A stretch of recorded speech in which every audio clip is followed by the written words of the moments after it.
happening. So what do you think caused the epidemic? So it is like everything in medicine, right? Multifactorial. No questions. Again, men never had to deal with this because not like women, we don't have a time when we start having periods and then the hormones jump down a cliff. For men, it's something that is more progressive. Again, that's why, again, we recognize late onset hypogonadism.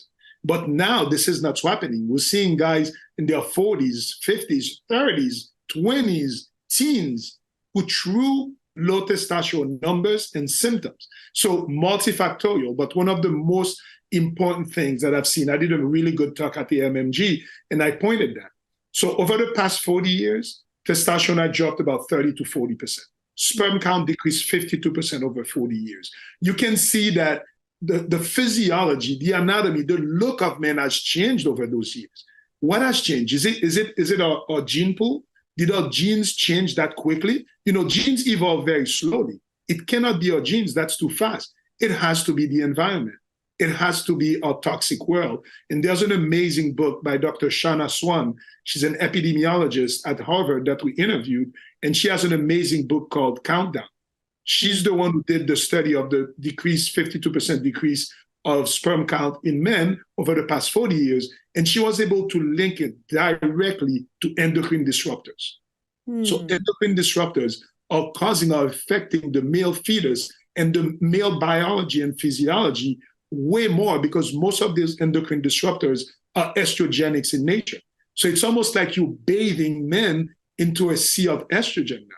So, endocrine disrupting compounds have many ways that they can affect our hormones. They can block the androgen receptors. They can mimic estrogen. They can create the negative feedback loop to the pituitary and cause secondary hypogonadism. They can be cytotoxic to the testicles and cause primary hypogonadism. They can cause androgen resistance, meaning they block the androgens. So there are so many mechanisms of action of this that for sure we can't underestimate the impact of biology on what we're seeing. Now, of course, there are social cultural changes that have happened also.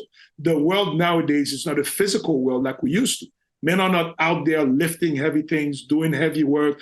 The world is changing a lot. So there's a lot of factors that play into this, but there's no questions that the biology and our toxic world is affecting this. Those numbers have gone down too quickly.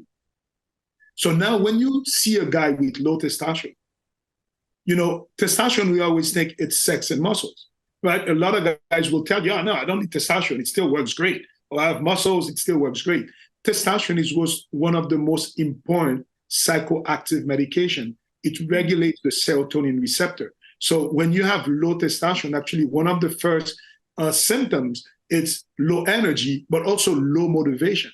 Testosterone, when they've done studies, whether it's in animals, in primates, or in humans, it wants you, testosterone pushes you to lead, to go and discover. Testosterone pushes you to increase your social status. It gives you drive. It gives you that oomph, that youthful zest and exuberance that you want.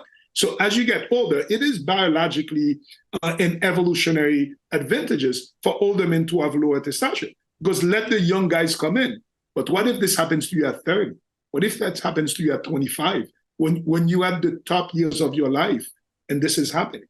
There's another study that was done at University of Miami, and we interviewed also Dr. Ramasamy, who was part of the author. So he looked at adolescents and young adult men between the age of 15 and 39, and he saw that there was a 20% incidence of low testosterone. So listen to this again, 15 to 39, 20% incidence of low T. And the symptoms of low T in that category were not sexual. Most of the symptoms were decreased energy, tired, and no motivation. And now let's look around and look at a lot of our young men, what's happening out there. You see decreased motivation, decreased drive. There's actually a concept in Japan called hikikomori. Hikikomori, it's when a lot of young people, men and women, but it's mostly young men, who decide they're no longer going to take part of society. They cannot deal with the pressures of the corporate world. They don't want to date, so they just decide to lay flat. They stay in their room, they play video games, they watch porn, they do nothing. It's about 6 million of men like this were diagnosed in In Japan and in the US, we're seeing more and more and more of this. So we're in a society now, it's almost a post-feminist world that, again, I have twin girls. I'm a girl dad. I'm all for girl power. But we can't forget about our boys and our young